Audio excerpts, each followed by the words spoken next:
Corporate ஏடிஹெச்னு சொல்கிறோம். பெருநிறுவனங்களில் வந்து அவங்க சொல்கிறத நீங்களால் புரிஞ்சுக்க முடியாது. அது காரணம் டியூஷன் எஜுகேஷன். இப்போ இதில் இன்னொரு விஷயம் வந்து வேர்ல்டு யூனிசெஃப் கூடிய டேட்டா போன வாரம் என்ன சொல்லுன்னா 471 மில்லியன் பீப்புள்ஸ்க்கு ஈவன் வந்து 10th எஜுகேஷன் படித்த பின்னாடி கூட படிக்க போகிறாங்க. 471 மில்லியன். இப்போ வேலைக்கு தகுந்த திறனை கொண்டு வரணும். இந்தியா என்ன தெரியுமா சொல்லியிருக்குது, நம்மளில் வந்து 4.5% பீப்புள் மட்டும்தான் ப்ராப்பரான இந்த கன்சல்டன்சி எடுத்து அதை டெவலப் பண்ணிக்கிறாங்க. 4.5%. அது பேர் கார்ப்பரேட் ஃபிட்னஸ்ன்னு சொல்கிறாங்க. அதை மற்றவங்க எல்லாமே வந்து பார்த்திங்கன்னா போகிற ஒர்க்கு போய் பண்ணிட்டு இருக்காங்க. நிறைய அதிகாரிகள் நாங்கள் பார்க்குறோம். பல பேருக்கு ப்ரெஷர் தாங்க முடியும் கிடையாது.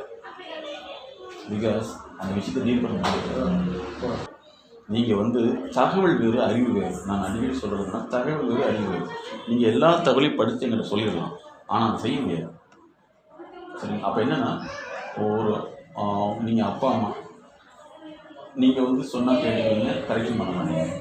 ஆனால் இன்னொரு இடத்துக்கு போய் வச்சுங்க, அவன் வந்து ஒரு பெரிய செட் ஆஃப் ரூல்ஸ் வச்சுருப்பான். அந்த செட் ஆஃப் ரூல்ஸ் வந்து இவங்க அடாப்ட் பண்ண முடியலைன்னா இன்னும் முரண்பாடும். இவங்களும் சேம் செட் ஆஃப் ரூல்ஸ் வச்சுருப்பாங்க. அந்த ரூல்ஸ் அங்கே மேட்ச் ஆகுதுன்னா மேரேஜுக்கு முன்னாடி மேரேஜ் ஃபிட்னஸ்னு வச்சுருக்கோம். அது 3 month கோர்ஸ் கொடுத்தோம்னா அந்த டே 1 அந்த பொண்ணு அந்த குடும்பத்துக்கு நுழையிறப்பே வந்து யார் யார் எப்படிங்கிறத தெரிஞ்சுக்கணும். அதை தெரிஞ்சுட்டு முரண்பாடு வரையில் உடனே மேரேஜ் கொண்டு போயிடும். அப்போ என்ன ஆச்சுன்னா அவனை எப்படி ஆப்ரேட் பண்ணுறது அப்படிங்கிறது தெரியும். இதை நாங்கள் வந்து 15 வருஷம் பண்ணிக்கிறோம். ரெண்டாவது மேரேஜ் ஃபிட்னஸ்லேயும் புக்கே போட்டிருக்கோம் அமேசானில்.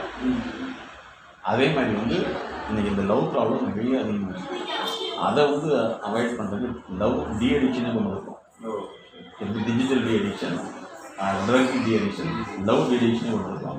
அதில் வந்து லவ் தெரப்பின்னு ஒரு புக்கில் இருக்கும். அதாவது தம்பதிகளுக்குள்ள வந்து எப்படி வந்து அந்த அன்பு வந்து சிகிச்சையாக மாறணும்னு சொல்லிட்டு அந்த குழந்தையுடைய வாழ்க்கை, மனசு, அறிவு, சூழல் வேறு. இது அங்கே போய் மேட்ச் ஆகிறது வேறு. இப்போ 2க்கு இடையில் ஒரு கேப் இருக்குது பார்த்தீங்களா. இன்னைக்கு வந்து யாரும் சமாளிக்கிறதுக்கு தயாராக இல்லை.